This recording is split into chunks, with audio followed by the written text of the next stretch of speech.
Olá! O Brasil é hoje um dos países do mundo mais ricos em biomas. Ao todo, são 6. São eles Amazônia, Mata Atlântica, Caatinga, Cerrado e Pantanal. Hoje nós vamos falar desse assunto no nosso planeta.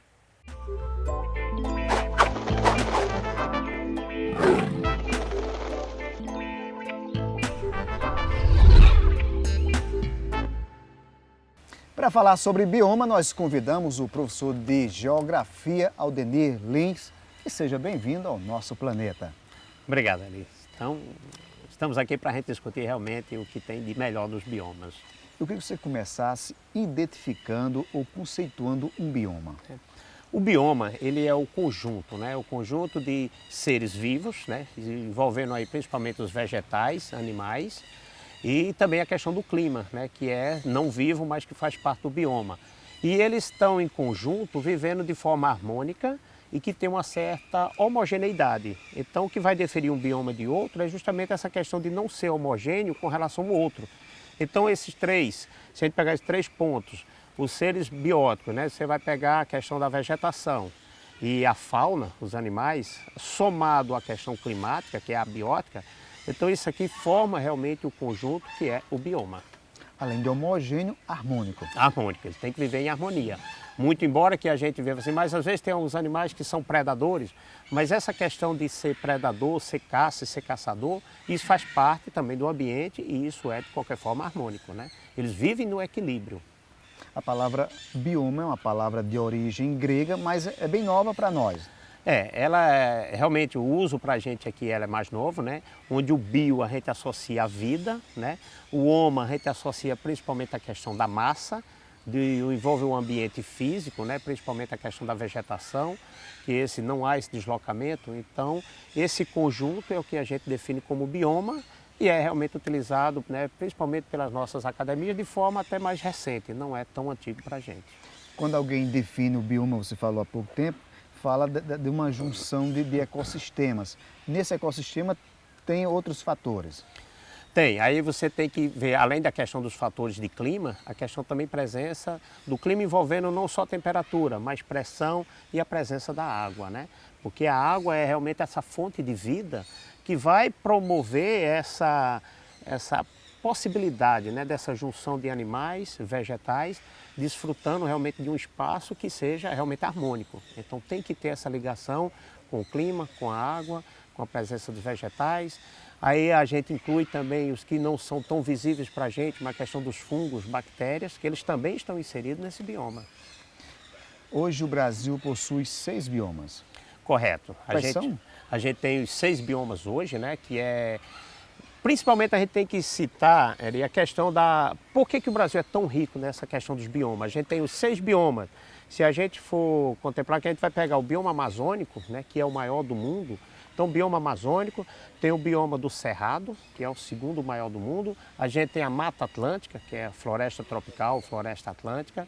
A gente tem a Caatinga, tem os campos, que são popularmente conhecidos como os Pampas gaúchos, e o Pantanal.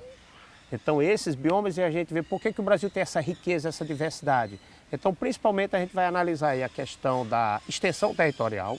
O Brasil é um país de dimensão continental e principalmente essa extensão no sentido de ser de norte a sul, porque aí contempla várias áreas de iluminação, questão de incidência solar. Então, a gente vai ter clima equatorial, vai influenciar já a presença de um bioma. A gente tem um clima tropical, próximo do Trópico de Capricórnio, possibilita a presença de outro bioma. Subtropical, a região sul do Brasil, abaixo do trópico, né, do Trópico de Capricórnio, então já possibilita o quê? Uma menor incidência solar e naturalmente já vai ter um bioma diversificado. Aí a gente tem quase 8.000 quilômetros de litoral, que isso influencia muito na questão da umidade e vai favorecer essa diversidade de biomas. Então não são todos os países que têm realmente uma riqueza em termos de bioma como o Brasil tem. Quer dizer, o Brasil é um dos países que tem mais biomas. Mais biomas. E se a gente vê, é só a questão da extensão, a extensão territorial. Se você pegar, por exemplo, a Rússia, que tem uma extensão territorial, né, praticamente o dobro do Brasil, ela não tem a riqueza que o Brasil tem. Porque ela tem uma extensão territorial gigante, né, enorme, mas é no sentido leste-oeste. Então ela não vai ser contemplada com essa diversidade de incidência solar, que o sol, junto com a água, é quem possibilita essa variedade, né, de biomas. Quando a gente fala em bioma, a gente fala em diversidade.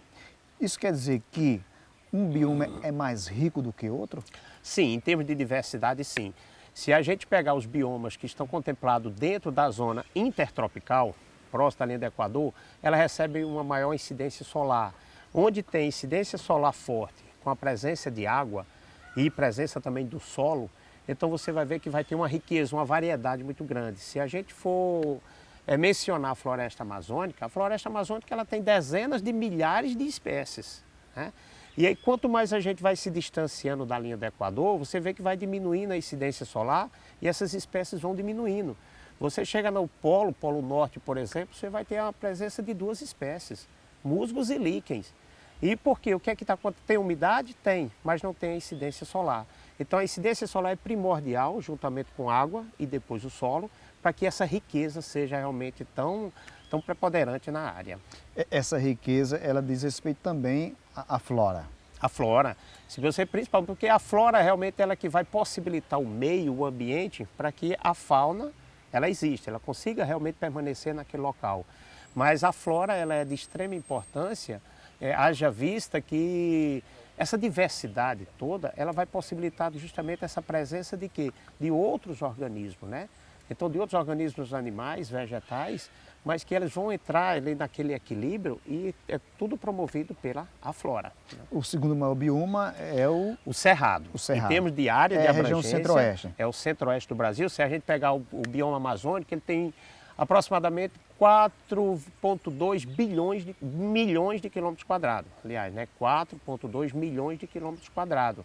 Se a gente for pegar isso em área de Brasil, isso corresponde a 50% do território brasileiro, né? É muita coisa. Ela está presente, né, em 9 países aqui da América do Sul, né? Dos 13 países, 9 são contemplados pela floresta amazônica. O bioma do Cerrado é o segundo maior em extensão. Ele contempla em torno de pouco mais de 2 milhões de quilômetros quadrados. Né? Agora, uma coisa interessante é que a gente vai identificar muito bem esses biomas pela vegetação. A vegetação é muito característica com relação ao clima. Você vê, por exemplo, o bioma amazônico, a vegetação ela cresce de forma retilínea, né? Ela cresce muito, até porque elas estão disputando luzes. As né? árvores. Isso, as árvores ela chega até a 60 metros de altura. E isso proporciona naturalmente um crescimento, uma disputa entre si, porque ela precisa de receber a luz. Então, quanto mais a árvore vai crescendo, mais as outras do lado também precisam disputar espaço para receber essa luz. Então, tendo a umidade, favorece um crescimento retilíneo.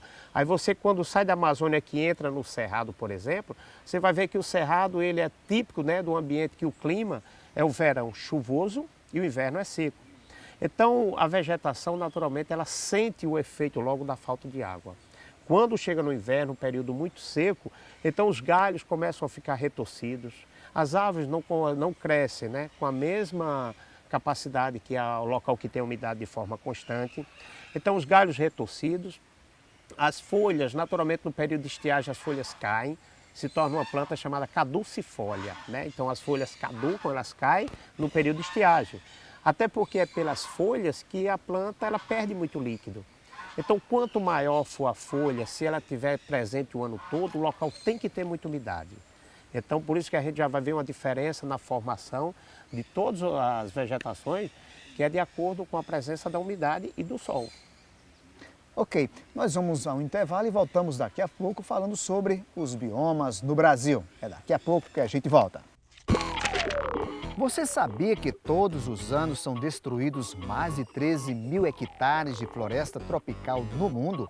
Pois é, isso equivale a 25 hectares por minuto, uma quantidade que só preocupa os ambientalistas. No Brasil, são aproximadamente 20 mil quilômetros quadrados de vegetação nativa desmatada por ano em consequência de derrubadas e incêndios.